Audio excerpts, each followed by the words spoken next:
look. We got a winner up over here. Oh yeah, we do. Check your Someone phone. special. Check baby. your phones. Who? Check your phone. Check your phones because we got a winner. Check your phone. You just got a Rush text. the audience. Rush the stage. Let's go. Calm down. We got a winner. Chicken dinner. You're the lucky one? Whoa. Who got the text? What's the text say? There you go. There you go. How about that? Yeah. Wait, we need to get a picture. Where's Emily? Yeah. Emily, we need a picture. Come on stage. Come on up here, stage. bro. Come on Come on stage. up here. Huh? How, he got the Wolfpack bag? Oh, his guess was 13. His guess was 1-3, and it wasn't the price of the bag. That was my favorite number. 1-3.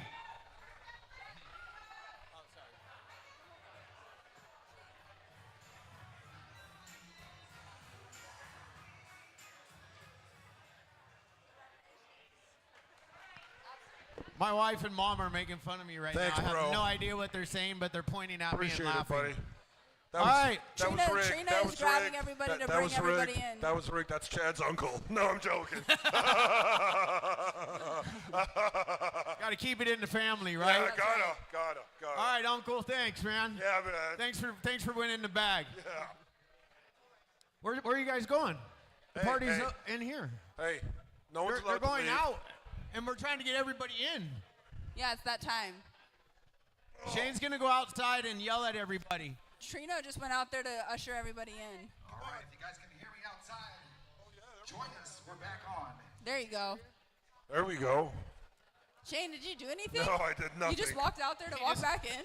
I did nothing. Wow. Where's your skirt? Oh, God. You took it off already. Yeah, it burned. It went up in flames. How you doing, buddy? Is Alika in here? Good.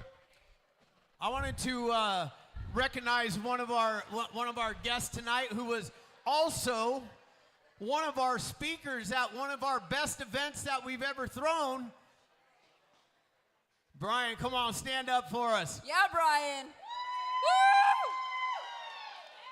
So I don't know if any of you guys were here when he spoke, but he's an incredible speaker. Yes. And we just wanted to say thank you again for speaking for us.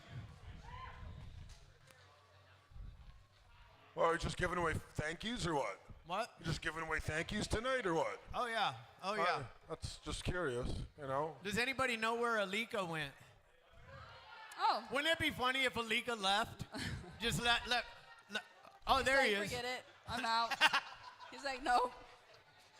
It'd be so funny if Yeah, Alika he's like, left. I'm done. Right? Yeah, he's like, no thanks. Alika, it's your time, man. We're calling you It's your up on time to stage. shine. It's your time to shine. Shine. I mean, how amazing were those Polynesian dancers, Right? though? So Freaking good. incredible. I mean, I feel so good about this event. The turnout was the best yet. Yeah. I feel like this was the best event that we've thrown so far. I really enjoyed it, the luau. Yeah, from the food to the It was dancing, wonderful. It's still everything. wonderful. It is, and Yeah. it's still going. Yeah. Yes. Alika. We're bringing Alika up to the stage. He's going to take over my microphone. He's going to drop some experience, strength, and hope That's for right. us. And then he's going to take charge from here on out for the rest of the night. Yep. So let's turn it over to Alika. Let's give a big round of applause to Alika.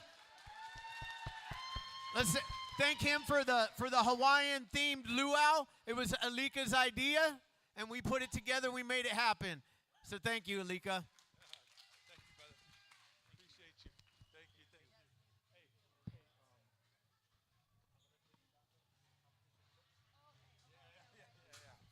Okay.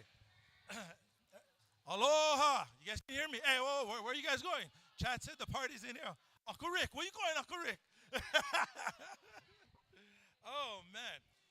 Well, my name is Alika. I identify as a sober alcoholic and drug addict. The reason why, oh, there we go.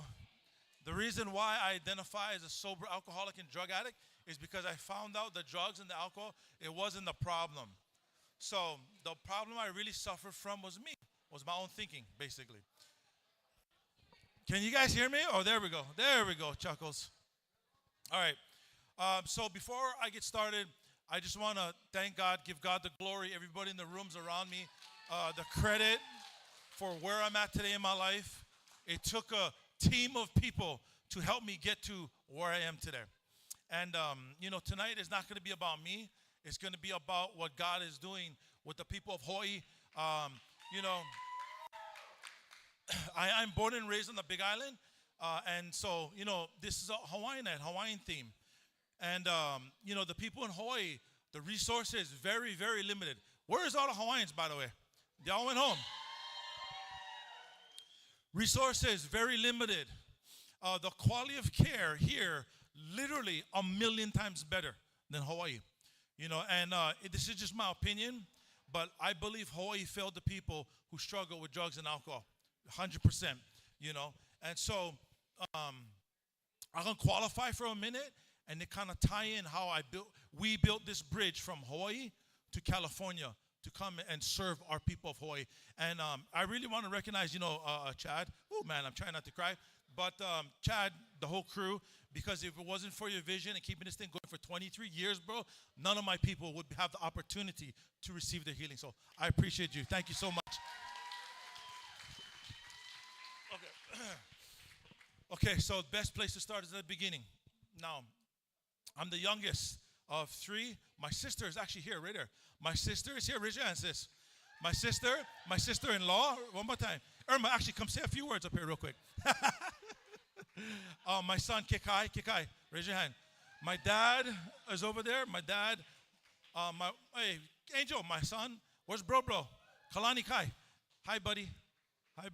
And the thorn in my, the rose to my thorn, the thorn to my rose over here is my wife, my beautiful wife. Hawaiian word for the day is kalamai. If you hear one Hawaiian in treatment tell you, oh, kalamai, bro. Oh, kalamai. That means, excuse me. Hawaiian word for the day is kalamai. Excuse me. So, yeah. my kai. So, being born and raised in Hawaii, I grew up, I had both parents. I had a lot of structure. My dad put me in every sport. And then once I learned how to surf, that was it. That's all I did. Surf, I paddle canoe. That was it. And then I got introduced to alcohol at 13, introduced to drugs at 15. By the time I was 19, it ceased to be a luxury and it became a necessity. I had to have it already at this point because, and I didn't even know it. I didn't know I crossed that line over into addiction. And once you cross that line, you can never uncross it. It's impossible, but there is a solution. And so I didn't realize that, it was like normal. It was normal to stay up for days in the same place and just do drugs and drink and just, like, you guys don't do this on the weekend. Everybody does this, And don't get me wrong, Hawaii is a beautiful place, and anybody who has been to Hawaii, like, make some noise. You guys been to Hawaii? Hey, oh girl, hey, the Chihu competition coming up, no worry. I'm going to enter you right now. You're in. So, I couldn't, for me, the reason why, see, I'm a 12-stepper. I'm a hardcore 12-stepper. I work my steps out of the big book of Alcoholics Anonymous. Truly grateful for the 12 steps outlined in that book. Literally changed my entire life. I wouldn't be where I'm at today without those 12 steps, me personally. And so, I didn't understand why I was the way I was. See, I believe something, the secular world calls it a cognitive distortion, believing something to be true with very little or no evidence to back it up. So when I was a young boy, like my son's age, I come from a gigantic family. People in Hawaii, we know how to make babies. I have over 2,000 family members just on my dad's side alone. Yeah. Oh, auntie, she's like, wow. So, all of them extroverts, all of them loud, all of them give an opinion. They get something to say, except for me and my older cousin Kiai. We're the only two introverts in the entire family tree. So believe it or not, naturally I am introverted. I had to learn to be like how I am today. This doesn't come natural to me at all. It takes a lot of energy for me to public speak, but I've done it over the years, so it gets a little bit. like a little bit more passionate when the passion starts coming out of me. But it's not natural to me. It's not something that naturally comes to me at all. And so that lie, I believe that, hey, bro, something's wrong with you because you're not like the rest of your family. Something is wrong with you. And so I believe something about me to be true that was actually a lie. In the book of Luke, Jesus warns us of this actually. He says, make sure that the light which is in you be not darkness. So in the Bible, darkness is ignorance and knowledge is light.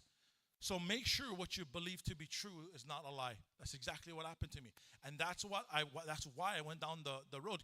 See, Big Book says that men and women drink essentially for the effect produced by alcohol. See, I couldn't use that one though. When somebody asked me, why did you start?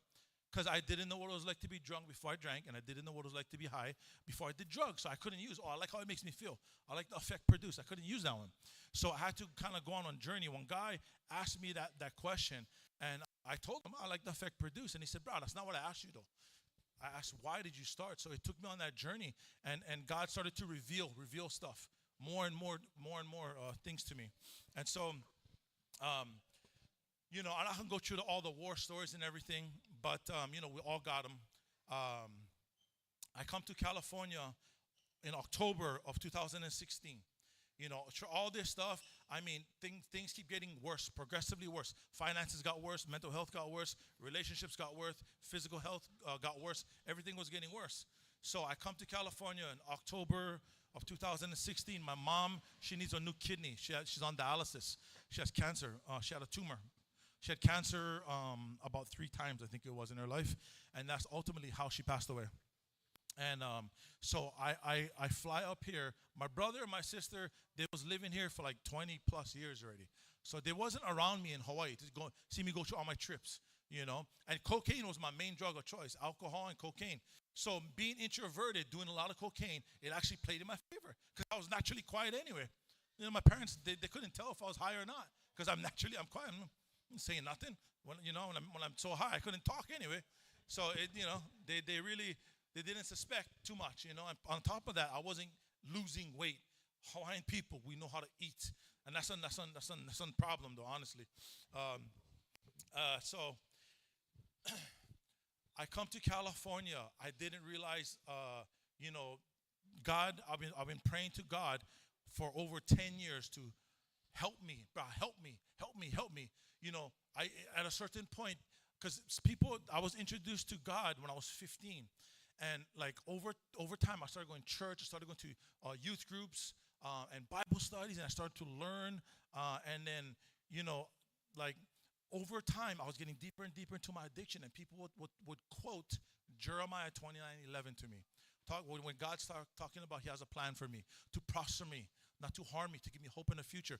That used to piss me off at a certain point when people would tell me that because, I'd be like, oh, okay, yeah. But inside, I'm like, bruh, what you talking about? You don't plan for me. Like, I'm complaining to God about God's plan that He got for me that I'm living right now. I was like, bruh, come check me out, bruh. I cannot stop using women for sex. I cannot stop lying. I cannot stop doing drugs. I cannot stop spending my money. I can't stop doing none of this stuff. Oh, bruh, great plan you get for me. So not one time in my addiction did it ever cross my mind that what was happening to me was because of me. It wasn't because of God. But it was so much easier to point the finger, shift the blame. I had the worst case of victimitis I've ever seen on a human being in my life. It was me. And so my 4th step, though, I don't go through that. My 4th step set me free of that victimitis mentality. And so I started to learn about myself. Recovery is like discovery. I started to discover myself. The greatest revelation I had was the day I found out the drugs wasn't the problem. All my ex-girlfriends problem. God wasn't the problem. My dad wasn't the problem. The entire time, it was me. It was when revelation is something that was always there, it was just covered up. And one day the veil went boom, and I could see it for myself. Oh my gosh, I'm the problem. It's me the whole time. Oh no, I started to suspect it the longer I stayed sober and did the work. And so, I got through my steps with my sponsor, and that my life radically changed. It wasn't I'm sober, and that's great because I learned early on you could separate somebody like me from drugs and alcohol. Guess what? I can still cheat on my wife. I can steal all your money. I can steal your truck. I can lie to you. I can manipulate you. I can operate exactly the same, but I'm sober. A big deal, you sober. You know, one thing that I learned in the church that I later forgot was serving others. It was all about me and my addiction. I am not kidding. Kai, my son's mom, ask her. Oh my God. She'll tell you it was all about me. I'm not kidding. From the time we wake up, this is the beach we're going to. This is the car we're going to take. This is the surfboards we're going to take. This is how long we're going to stay there. This is where we're going to eat after like everything. If I wasn't in control, I was out of control. I was a huge control freak. And so that way of thinking, it kept me trapped, for many, many, many years. And so, I got free from all these things. I started to learn more and more and more about myself.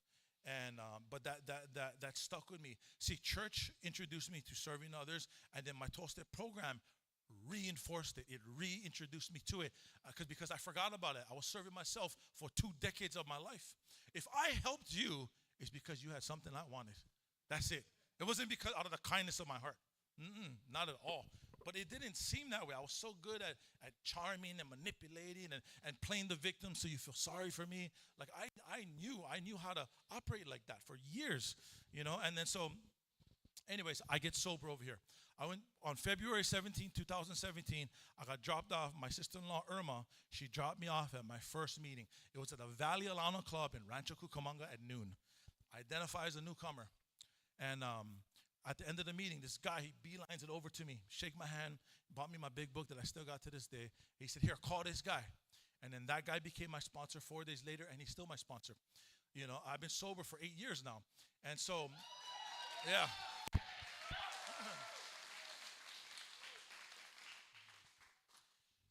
In that meeting, this lady said, if you want what we have, do what we do. So for the first time in my life, I started listening with my ears and not with my mouth. You can ask my dad. I was very good at listening with my mouth. I was super good at that. Yeah. And so I start to learn, like I said, and then, being of service. The pandemic happened, and I started thinking, how can I help? How can I serve somebody else that's struggling in their house, locked up, getting checks from the government, not even working, and they're buying the dope and everything, and they're just locked in their house? What about these people? Who's going to help them? And that's when God gave me an idea. See, if you ask God for something, He's not going to give it to you. He will give you the idea. Yeah, He's not going to do the work for us. And so the idea was my nonprofit organization. That's what I started. It's called Pro Recovery Power. And since 220, it was August 19th of 2020. I have it written down in my notebook that I still have to this day. And that's how it all started. It all started with me thinking of somebody other than myself. Like, how can I help somebody else that's struggling right now? And then so through that, I always wanted to help my people of Hawaii. The only thing I could really do was kind of like counsel. I've been a group facilitator for years in treatment. The greatest gift God ever gave me was teaching. I'm a very, very good teacher. I know how to simplify the complicated for somebody like me, especially, And so I started thinking, and like I didn't know how else to help people. And then God started opening the right doors, introducing me to the right people, and we were able to build this bridge from Hawaii to California to really make this is one huge impact we're making in the lives of other people. Oh, okay. So, my buddy Marco right here, he played a big role in the reason all you Hawaiians are here, by the way. I'm sure, I know all you guys know that. But he was the one God introduced me to. I've known him for years before we really started getting real close and really knowing what he does, what I do, But God ordained. Our relationship is ordained by God. When God would pour the oil out on us, it did not cease. Not at all. It came right out all over us. And so, through this, that we're able to help all the Hawaiian people. Nobody is doing what we're doing out of Hawaii, helping all you guys out of Hawaii. I don't know, bro, how much people I talk to. I lost count already. A lot of mothers I talk to. People call me, my phone ring. I get the PRP line. I get my phone number. I get my email, the PRP email, social media, all this stuff. People calling me all the time, and it's so heartbreaking to hear these stories, you know. But you know, I told Auntie, it's okay. It's okay. We can help him if he's willing to receive the help, Auntie. We can help him. Oh, brother, thank you. Brother, the people of Hawaii, they're so grateful, man. I mean, like, that's the culture. Like, all you guys know from Hawaii, that's how we all was raised and that's how we grew up, you know. So at this time, what I'm going to do next, I'm gonna, where's Aaron? Oh, the eggs. I see you. So, hey, where's Lena girl? Where you at? Did she dig out? Did she dig out? Okay. I'll go talk to her after. Okay, you know what we're going to do? We're going to end with the Chiu competition then. So at this time, you know what I'm going to do? I'm going to bring Aaron up here because Aaron was the very first person from Hawaii to come out here for treatment.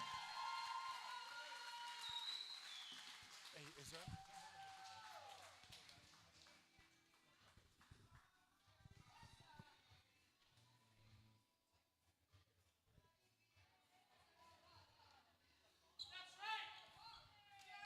Yeah. Woo! Yeah. Huh?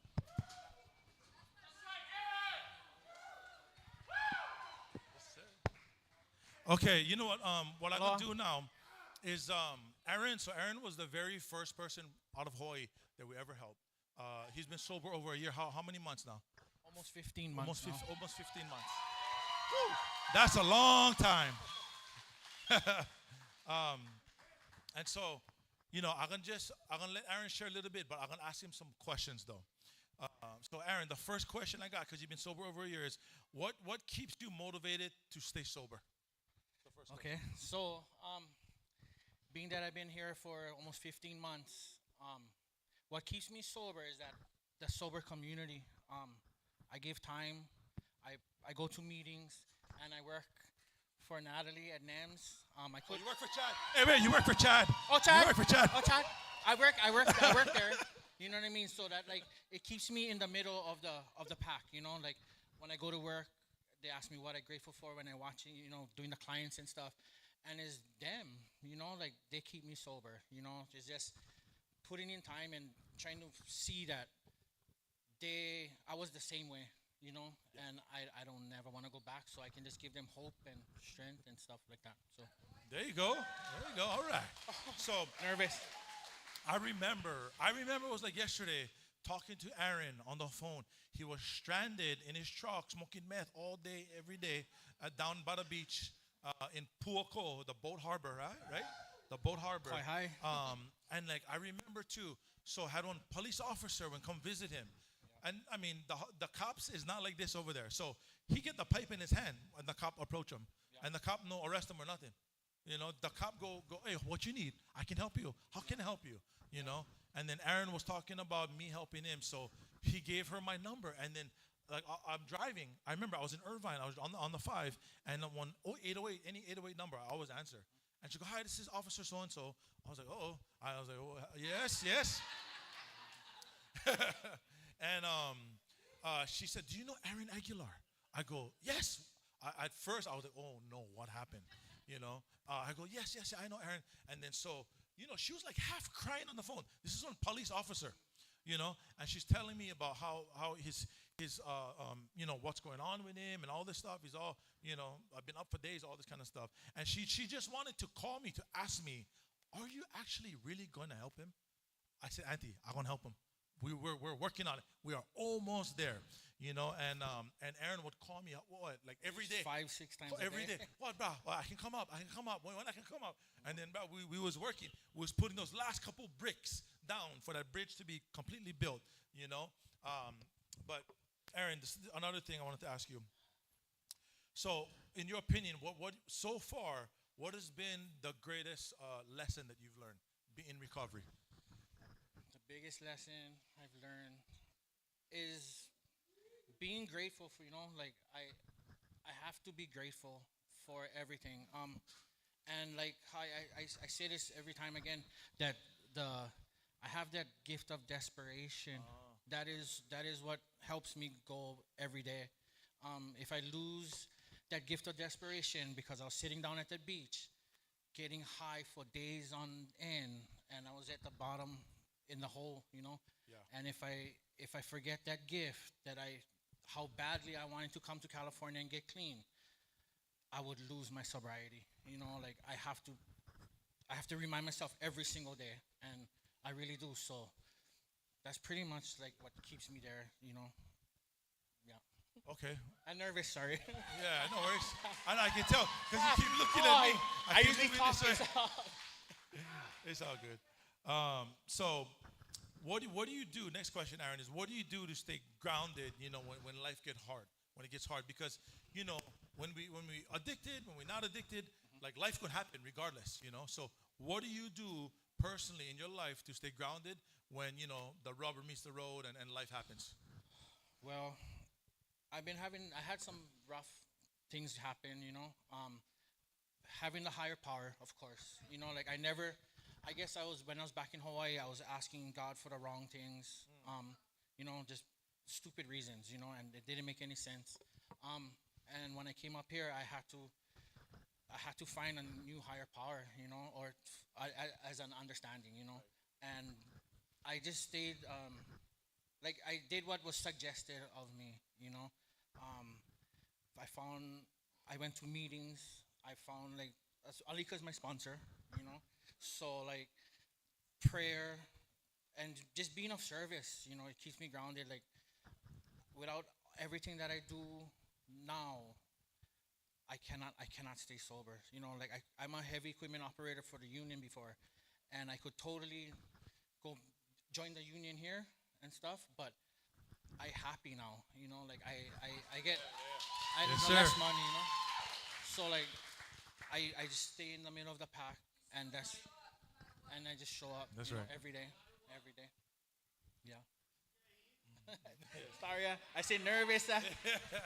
You kind of talked about this. You kind of answered it, but I'm gonna ask you anyway.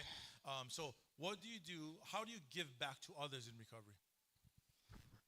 Giving the message of hope, like some of the new Hawaiians that come up and stuff like that, like, and they come through the houses, and I really introduce myself. Like, even though we didn't meet back in the islands or anything like that, I give them all the advice that I can, like make them feel comfortable at home, like we at home, like we was best friends our whole lives, you know.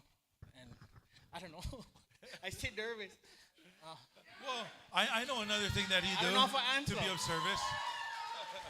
What do you mean? I don't know. He picks up a lot of people too. Yeah. Takes them to meetings and things I like pick 'em that. up, yeah. Because sure. I didn't have any means of going places when I was in treatment, and yeah, so now I kind of get something going. I can just share and take them with me. Okay. So okay, couple more. The next question is, if you could, what would you say to the old Aaron? Aloha, ahuiho. Okay. I see you next time. Hey, translate.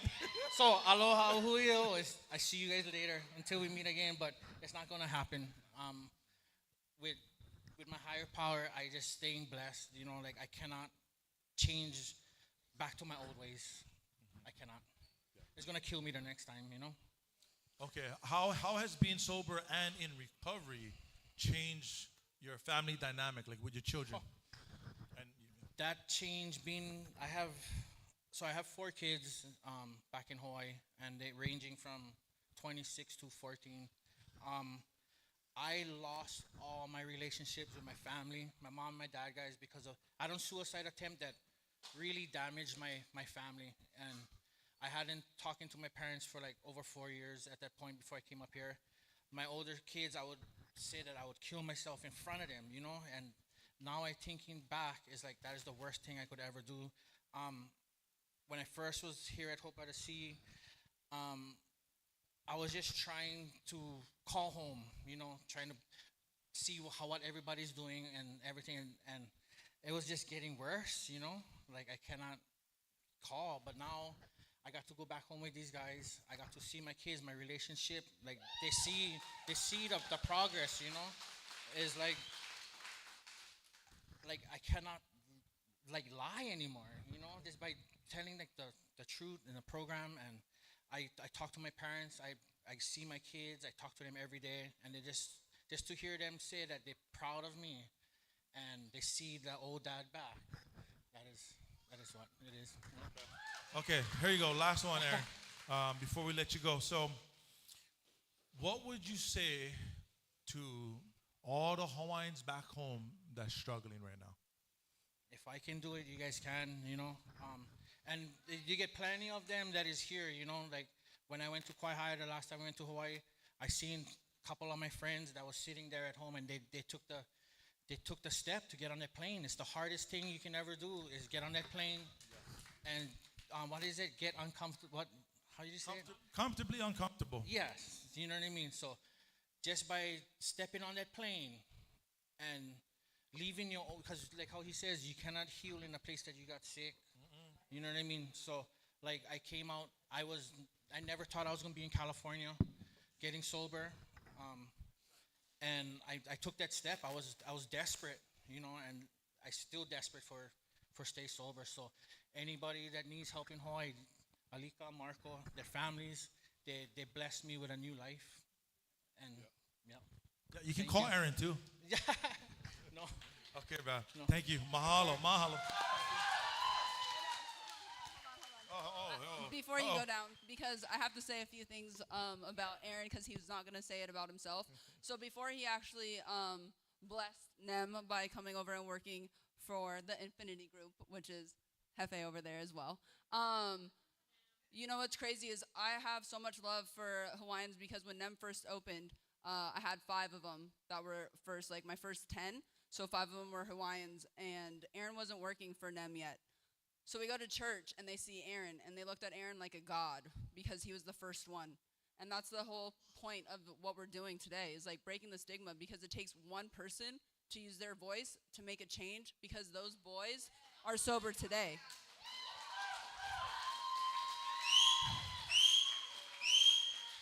Because he had someone like Alika to go ahead, reach out to, and then have the courage to go ahead and take that step to get to California, to get sober, to have a life, to give to his family that he does today. And that's everything. So I couldn't be more proud that Aaron works at NEM with us. I truly do believe teamwork makes the dream work. And that's the same thing. That's the same thing with sobriety. We don't do this alone. Yes, God is my number one for sure. He's the only one that I put on for. But we do this holding hands. Like I go to the same meeting as the NEM house every Thursday. He hits me up and is like, "Are you coming tonight? Do we need to save you a seat?" What does that do? That's accountability for me to get my ass to a meeting, because I work at the same 12-step program that all you guys do, because we're one and the same. All we have is today. So I couldn't be more proud to be with this crew, to be with this family, to have the team. I mean, think about this, you guys. He came in, what, you said 15 months ago? Okay, 15 months ago, broken, not with his family, didn't know what he was going to do. Now 15 months, fast forward, he's working for NEM, killing the game. I mean, your life can change on a dime. All you have to do is have a little glimmer of hope, and that's what he has provided his own people, and that's what it's all about. So I love you.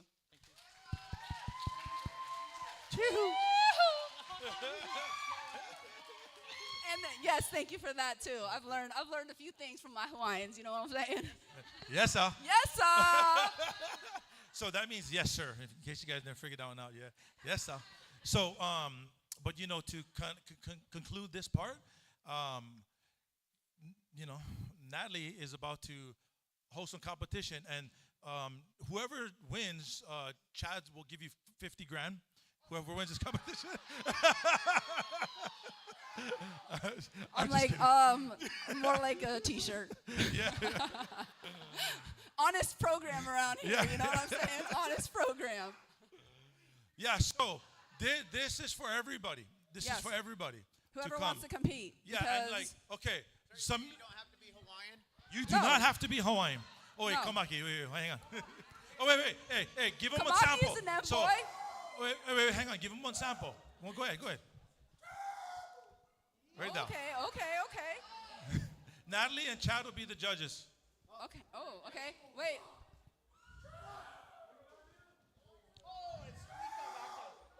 Okay, you know what? You know what we'll do? Hey, you guys like compete? Come form a line Yeah. over here, down there. Whoever wants to compete. Yeah, we don't want heenies. We need some girls, some women. Nyland. Devon, you can go first. Come on, them girl. You better represent. I can give you the microphone. Wait, let me come down there. Yeah, you're right. Let him settle. Okay, hang on. Are you gonna have him do it on the microphone? Yeah. All right. Yeah, nice, I'm gonna have to do it on the nice. microphone. Is that everybody? Okay, here. No, need. They gotta hear you back in Hawaii. That's right. Okay, yeah, Devon, you can go first. You ready? You ready, girl? I can give you the mic, okay? Yeah, go ahead. Let's go. That's what I'm talking about. That's a baby. Oh! I'm not Way to sure start you it guys off. gonna be able to beat Way to that. start it off.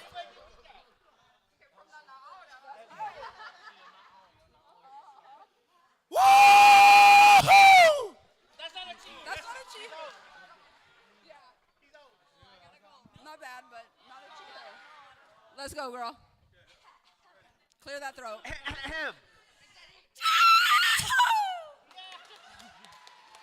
Not bad. Okay. Not Nice, bad. nice, Not nice. bad.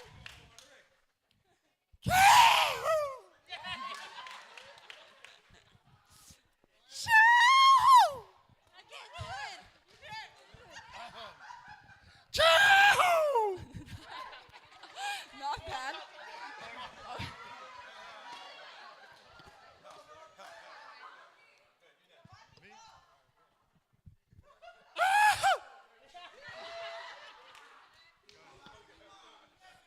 Okay, Chad. Chad.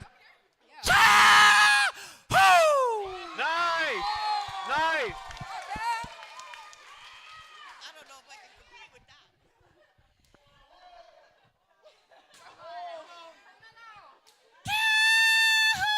Nice. Nice. Nice.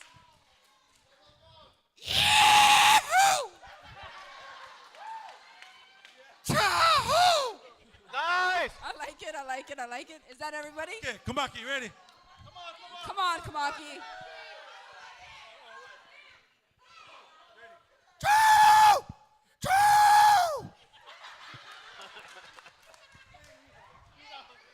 You bring Where'd that the mic mic go? back. Where'd the mic go?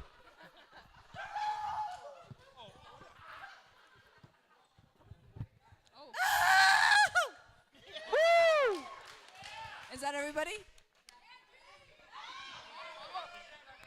Hey, was that everybody? Who be missing? Who? Are you Shelly? Yeah, you ready?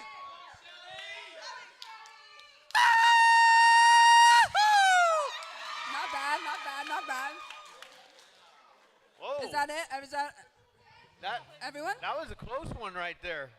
I'm gonna need a redo on a couple people here. Okay, who? Yeah, Who we're you gonna- want to redo on? We're gonna go We're- with Devon. Oh, okay. I wanna give a winner for the guys and the girls because the Yes. girls are fucking way different, man. Yeah, like, for sure. Like their high voice is like something. But I got I'm thinking two Devon and two Chad. that are like right neck and neck for me. Yeah. This girl right here for the girls, for the Yes. girls, for the yo, girls. Hanaho, you have them go again. Okay. Yeah, okay. they gotta go again. Hell, jump in the pole. 1, 2, 3, show. Okay. Get it. Wow. Woo! Let's go, Devon. White Peel. Oh, yes, sir. Man, Yes. man. I mean, Way to represent, baby. listen, you guys. Like for me, this is like a one and a very, very close second. Like Very much. that shit was bomb. Yeah. You guys want to hear me do it? Yes. No. You guys ready? Okay, I'm gonna do it. Everybody get your cameras out because I'm doing this one time. Where's Shane? Where the fuck is Shane? Shane. All right, guys. Now, I'm dyslexic, so gosh. just give me a minute. 1, 2,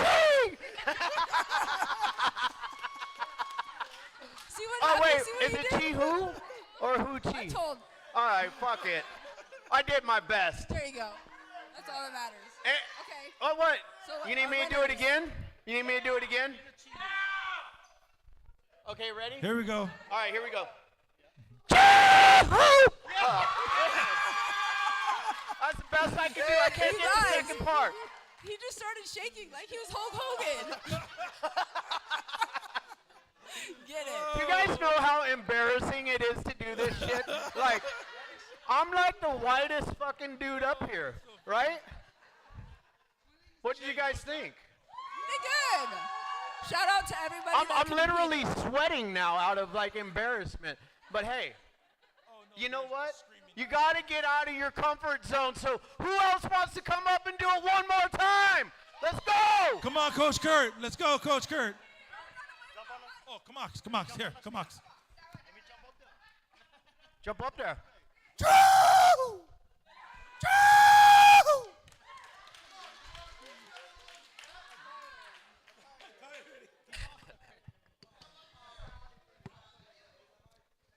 Amazing. All So right. we have our winner. We got our winners. We got our winners. You want to do wait. it right? Come on up. We got one more. We got here one we go. more. Here we go. Here. What if you're going to say Chihu? Yeah! Donna, you want to come up? Winner. No? Aurora? Penny? Candy? Brian? Sedona? Sedona! Everybody knows Sedona from 449, Mr. right? Dixon, come on. All right. Come on, Mr. Brian Dixon. Come on, Brian Mr. Dixon Dixon. wants There to you give go. it a Ready? try. Let's go. It's Hoochie.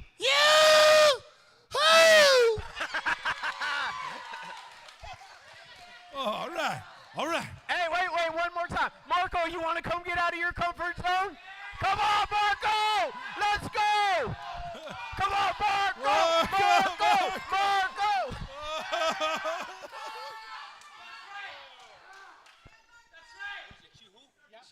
Yeah, Chihu. Not Hoochie. Chee-hoo.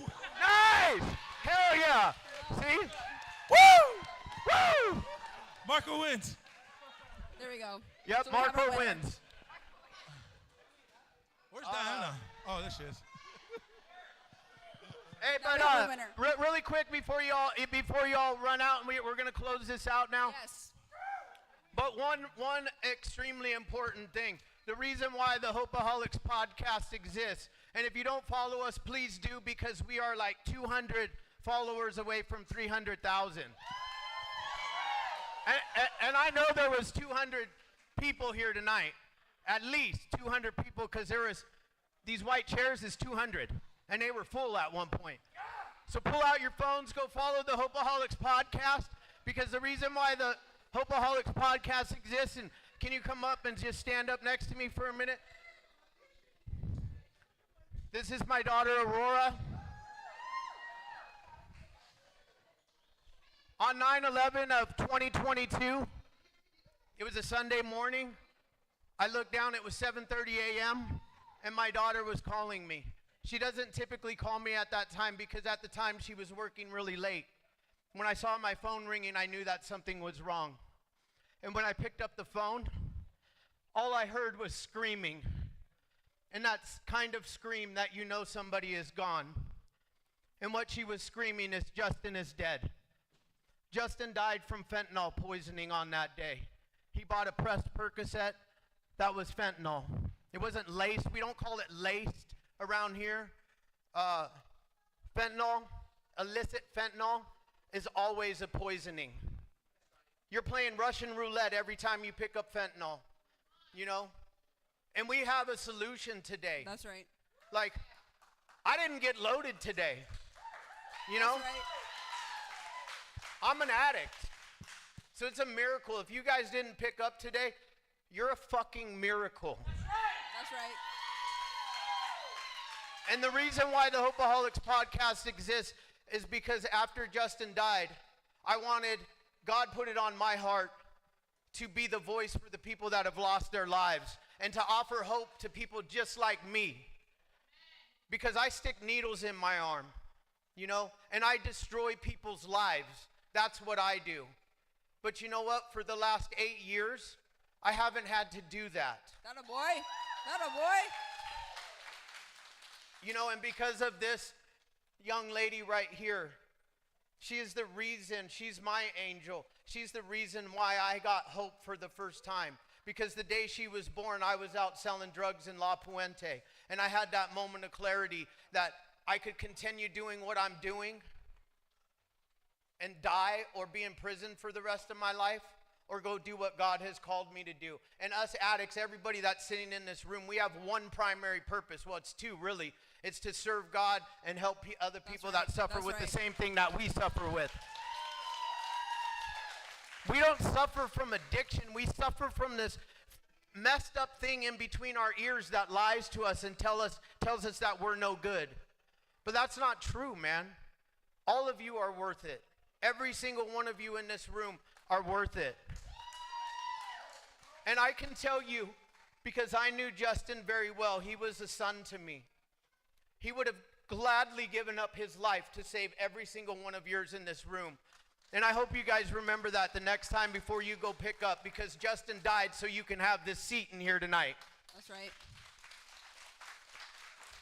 And that's all I have. So thank you guys for showing up and being a part of my journey, a part of the Hopeaholics podcast, and a part of everything that we do.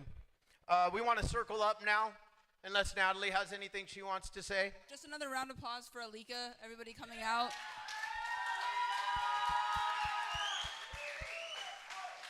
And just one more for the entire Infinity group. Without you guys, without everybody, none of this is possible. Teamwork makes the dream work.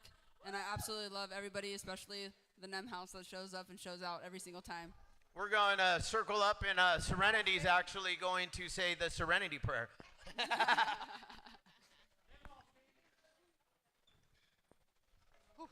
Sweaty.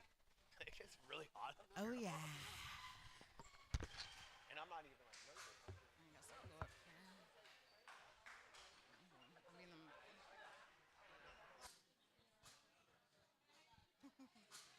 I got you right here. Yes.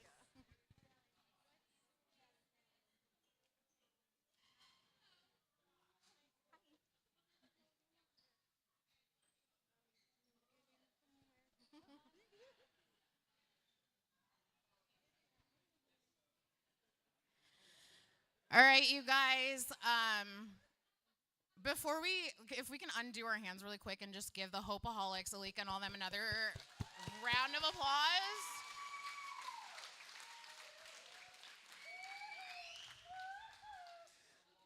This has been an amazing event, and I always tell them that, and it's always great to see the family. So if you guys can, we're going to say the Serenity Prayer. So 1, 2, 3. God, grant me the serenity to accept the things I cannot change, the courage to change the things I can, and the wisdom to know the difference. You guys, God bless. Drive home safe.